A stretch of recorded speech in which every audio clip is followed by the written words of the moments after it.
Nasional untuk menyampaikan.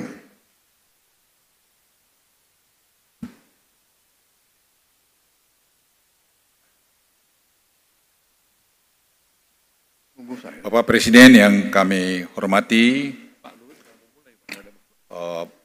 hadirin sekalian yang berbahagia, tadi kita sudah dengarkan panjang lebar dari penjelasan Pak Menteri Koordinator dan juga tadi Badan Gizi dan juga tadi Presiden sebenarnya sudah membuka penjelasan-penjelasan kepada kita semua.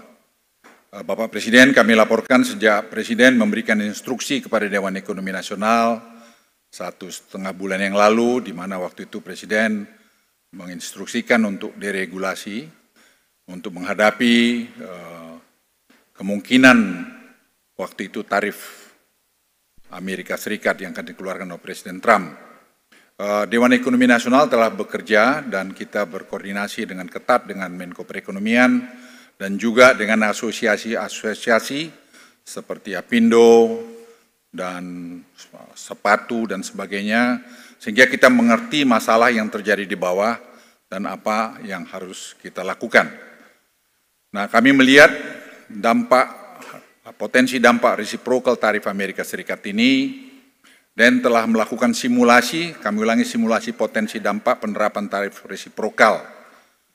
Nah, ekonomi Indonesia ini akan mengalami tekanan karena dampak kontraksi tadi sudah dijelaskan juga oleh Menko, dan volume perdagangan dunia akibat reciprocal tarif dari Amerika dan retaliasi dari beberapa negara lain seperti Tiongkok dan Jepang, Uni Eropa. Dampak terhadap PDB Indonesia akibat dari reciprocal tarif Amerika ini juga diperkirakan akan terbatas. Kami melakukan simulasi-simulasi yang sangat intensif selama Lebaran ini, sebelum Lebaran. Nah, kami melihat bahwa porsi ekspor Indonesia terhadap PDB relatif rendah sekitar 23,8%. Dan porsi ekspor ke Amerika juga hanya 10% dari total ekspor Indonesia. Jadi dari rangkuman-rangkuman ini semua Bapak Presiden, tadi sudah disampaikan juga oleh teman-teman sebelumnya, kita sebenarnya tidak perlu khawatir berlebihan, bahwa kita waspada, yes. Pengalaman kita juga menangani kasus-kasus besar sudah cukup banyak. Bagaimana negara-negara lain pontang-panting menghadapi COVID, kita mampu mengatasi dengan baik. Ini pun menurut hemat kami, Bapak Presiden, kita akan bisa atasi bersama-sama atas semua kita yang hadir di sini, kita kompak dan kita satu padu dan kita saling mendukung untuk tadi menyelesaikan masalah ini. Karena kita punya data dan punya potensi yang kuat bahwa kita mampu memitigasi masalah ini.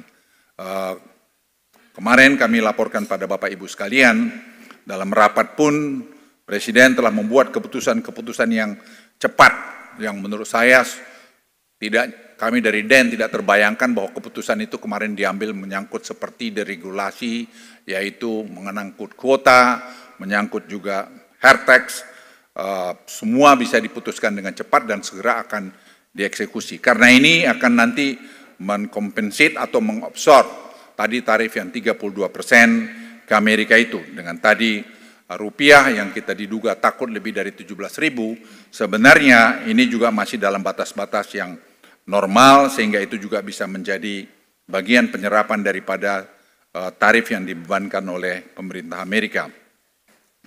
Namun jika terjadi perang dagang global dalam skala luas, maka hal ini akan memberikan tekanan yang besar terhadap perekonomian Indonesia maupun dunia.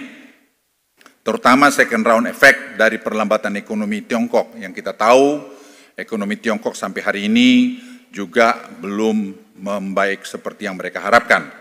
Kemarin kita dapat juga laporan dari Tiongkok bahwa banyak pemain-pemain di Tiongkok itu melihat Indonesia masih menjadi alternatif yang bagus buat mereka untuk melakukan investasi. Dan kami laporkan Bapak Presiden, ini saya kira peluang besar yang kita bisa ambil, dan kami kemarin dari anggota Dewan Ekonomi Nasional yang kebetulan disuruh ke sana, diperintahkan ke sana, juga memberikan laporan bahwa itu bisa segera kita eksekusi. Jadi sejak keputusan Bapak mengenai deregulasi, itulah memberikan dampak yang sangat luas. Meskipun secara agregat dampaknya terbatas, tetapi terdapat sektor-sektor yang mengalami penurunan ekspor dan output cukup besar.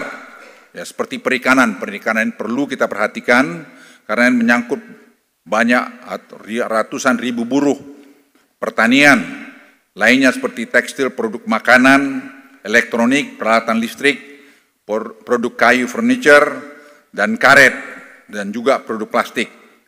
Nah, kita tidak ingin melakukan retaliasi karena saya lihat gayanya, kami lihat Bapak Presiden, gaya daripada Presiden Trump, dia ingin bilateral, tidak mau melakukan, agak kurang berkenan untuk melakukan multilateral. Pembicaraan-pembicaraan resmi akan segera dilakukan oleh Menko Perekonomian dan Presiden sudah merintahkan, tapi secara bersamaan juga Presiden sudah memberikan arahan, pendekatan non formal pun, non resmi pun sudah berjalan dan dengan Amerika, dengan Washington, dan saya kira ini akan punya dampak-dampak yang sangat baik kita lakukan secara bersamaan. Nah, sektor-sektor terdampak negatif ini perlu mendapat bantuan dari pemerintah, terutama di masa transisi. Tadi saya kira sudah dijelaskan oleh Menko Perekonomian, terutama karena signifikansinya padat karya. Namun ada juga hal-hal yang sudah kami juga mulai bicara, semikonduktor yang tadinya mau ke tetangga kita, mereka juga memilih untuk ke Indonesia. Jadi banyak sekali sebenarnya peluang-peluang yang kita bisa lakukan, tapi seperti yang dikatakan Presiden, kita semua harus mendukung, tidak memfabrikasi berita-berita yang belum tentu benar. Kita justru memfabrikasi berita-berita yang baik, yang positif mengenai negara kita. Karena kita sedang menghadapi situasi global. Ingat kembali bagaimana COVID dulu kita selesaikan karena kita semua kompak. Semua kompak dan semua mendengarkan arahan. Sekarang arahan Presiden sudah jelas. Saya berharap kita semua tidak ada yang ngarang-ngarang sana-sini. Kita harus patuh, taat, dan melakukan itu semua dengan sebaik-baiknya. Karena semua basisnya data. Saya ulangi, basisnya data. Bapak Ibu sekalian, saya juga ingin melaporkan lebih lanjut. Memang betul, kami sudah juga meramalkan dan saya kira semua kita bisa tahu, rupiah dan pasar saham di Indonesia juga mengalami koreksi. Namun seperti yang kami laporkan pada Bapak Presiden kemarin, masih sejalan dengan yang terjadi di negara-negara lain. Karena itu kita tidak perlu ada yang panik, yang berlebihan dan menyikapi hal ini. Ini biasa dalam dinamika kehidupan. Saya melihat Presiden dengan tenang kemarin buat keputusan-keputusan dan saya sampaikan pada beliau, saya sampaikan memang inilah keputusan yang harus dibuat. Dan kami bangga juga bahwa keputusan dibuat dengan cepat dalam kondisi-kondisi seperti ini. Nasdaq juga turun hampir 2.000 poin dan sejak diumumkannya tarif 2 April. Dan ini saya kira penting dan kita ingat juga ini peluang buat kita semua untuk melakukan refleksi. Ingat pada tahun pemerintahan Pak Harto, Inpres 1985 itu juga perlu diterbitkan waktu itu untuk menghadapi keadaan ekonomi yang perlu diselesaikan. Bapak Ibu sekalian, strategi negosiasi dengan Amerika Serikat dan langkah kebijakan menghadapi dampak tarif resiprokal Amerika, ini juga sudah kami siapkan dan sudah kami koordinasikan dengan Kemenko Perekonomian dan juga kementerian-kementerian terkait. Indonesia dan juga asosiasi. Indonesia telah menyiapkan proposal untuk negosiasi tarif dengan Amerika. Proposal ini adalah proposal konkret yang dapat diimplementasikan dan menjawab keinginan permasalahan yang disampaikan oleh Amerika, terutama dengan USTR. Kita dengan USTR sudah banyak berbicara dan saya pikir kelihatan sudah mulai bentuknya. Dalam beberapa minggu ke depan, tadi saya sudah singgung, atau mungkin tanggal 17 ini, delegasi yang dipimpin oleh Menko Perekonomian akan bertemu dengan beberapa pejabat dari Amerika Serikat. Delegasi Indonesia terdiri dari Kemlu, Kemendak, dan juga dari Dewan Ekonomi Nasional. Dan tadi yang sudah dijelaskan oleh Menko Perekonomian, ada beberapa kebijakan yang akan diambil oleh pemerintah. Pemerintah akan menyiapkan kebijakan untuk membantu sektor-sektor yang terdampak akibat tarif resiprokal dari Amerika. Dan perang dagang ini terutama di sektor-sektor padat karya. Tadi kami sudah jelaskan, dan itu sudah kita lihat secara rinci karena sudah kita dengarkan juga dari asosiasi-asosiasi kira-kira apa, karena kita perang bersama-sama, kita satu tim, nah itu kita dengarkan dan kita tangkap bagaimana cara kita melawan keadaan seperti ini. Dan ini saya pikir kita sangat bangga bahwa teman-teman dari asosiasi memberikan masukan-masukan yang sangat konkret. Deregulasi untuk memotong ekonomi biaya tinggi sehingga membuat competitiveness dari produk-produk Indonesia di pasar internasional menjadi sangat baik. Dan ini saya kira sudah diputuskan oleh Presiden, dan pemerintah juga menyiapkan kebijakan-kebijakan counter-cyclical untuk minimalkan dampak negatif perang dagang terhadap perekonomian domestik. Nah, dengan tadi deregulasi tadi, penyelesaian European Union SEPA yang selama ini belum selesaikan, saya kira akan segera terselesaikan, dan akibatnya market pasar kita di Eropa juga menjadi luas, sehingga market ke Amerika masih jalan, ke Eropa juga bisa jalan, dan juga tadi BRICS kita masuk, dan kemudian Tiongkok juga masih membutuhkan kita. Saya kira kita bisa mengabsorb dampak tarif 32% yang diterapkan oleh Amerika. Dan juga melihat adanya reciprocal tarif dari Amerika ini sepenuhnya tidak negatif.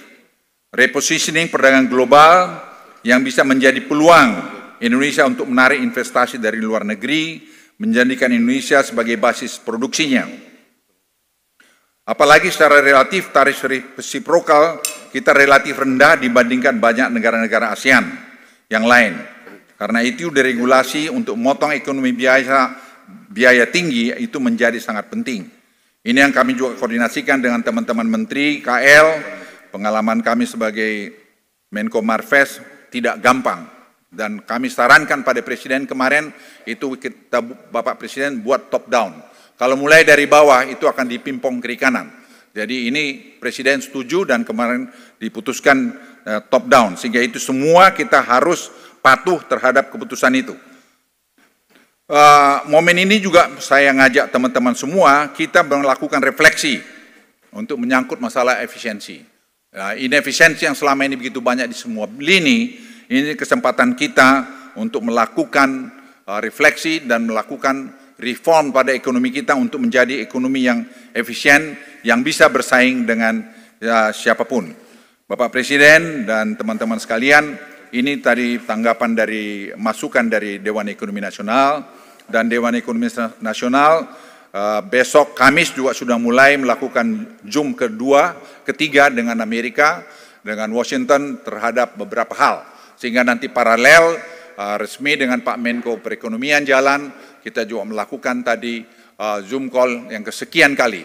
Dan ingat teman-teman sekalian, kadang-kadang kita tidak tahu bahwa Indonesia ini sakti juga. Kenapa saya katakan begitu?